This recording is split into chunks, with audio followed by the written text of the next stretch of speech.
هو في حد لف الكفته في لفه هدايا؟ ولا يا جوجو، ادينا هنجرب ونشوف. الوصفه دي طالعه ترند وقلت لازم اجربها. بعد ما خلصت بقى مذاكره اليوم بحاله قلت لازم اقوم اعملها واشوف نتيجتها. هنعمل ايه؟ هنحط في الكبه بصلايه، كوبايه زبادي، كيلو لحمه مفروم، وعليهم معلقه كبيره ملح. والبهارات بقى هنحط تقريبا كل البهارات اللي عندنا، يعني هنحط 7 بهارات.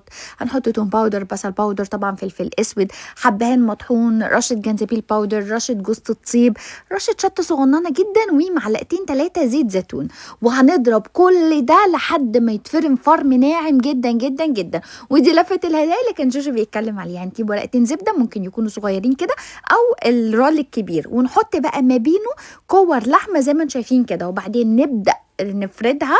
ولو حاسين ان انتم مش هتعرفوا تفردوها بايديكم كويس كده، هنروح جايبين بقى النشابه عندنا ونبدا نفرد بيها عندنا هنا اللحمه المفرومه. الموضوع مش هياخد ثواني يا جماعه. العشوه دي كانت امبارح وكانت، مش هقول لكم برضو، هتشوفوا في الاخر.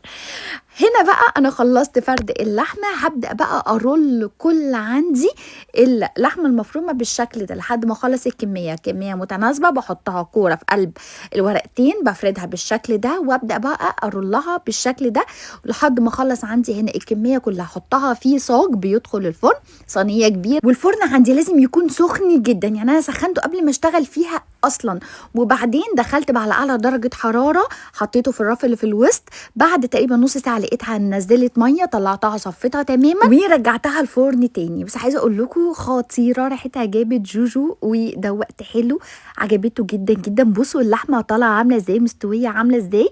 قلت ادخلها الفرن كده تاخد لون تاني اكتر، بس ما طولتش عليها خالص وطلعتها. وتعالوا بقى نشوف هنقدمها ازاي. شلتها من الصاج ورحت فرده الصاج اللي احنا كنا مدخلينه الفرن ببقدونس وبصل، وكنت حاطه عليه ملح وفلفل اسود وسماق ورشه ليمون ودعكاه كويس جدا. وبعدين حطيت عليه بقى كل الكباب التركي اللي احنا عملناه ده. مش عايزه اقول لكم الكميه كانت حلوه قوي، فيها بركه كبيره، طعمها كان خطير. مع اننا كل اللي حاطينه بصل وشويه بهارات وزبادي، قال انها كانت طعمها تحفه، عجبتنا جدا. انتوا عارفين الوصفه الاصليه لازم تقعد اكتر من 12 ساعه علشان تدينا النتيجه دي. فبجد الترند ده لازم تجربوه، عجبني جدا. حضرت هنا بقى الصاج على طول، حطيت كمان طماطم وفلفل حار، رشيت بقى من البصل والبقدونس المتبل على اللحمه.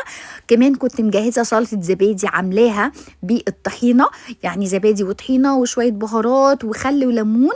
وعايزه اقول لكم حضرنا العيش البلدي واكلنا لما شبعنا. هتعجبكم قوي قوي، سهلة وسريعة وبتديكوا كمية كبيرة، وحقيقي بجد عجبتنا كلنا. جربوها، هستنى رأيكم. وقفل يا عم الترند على كده، انا جربته خلاص واتبسطت بيه، رغم ان انا مش بجرب يا جماعه وصفات ترند خالص، بس لاني عارفه الوصفه دي قد ايه هي حلوه بطريقتها الاصليه، كنت متحمسه جدا ان انا اجربها بقى بالشكل ده. جربوها واستنى رايكم.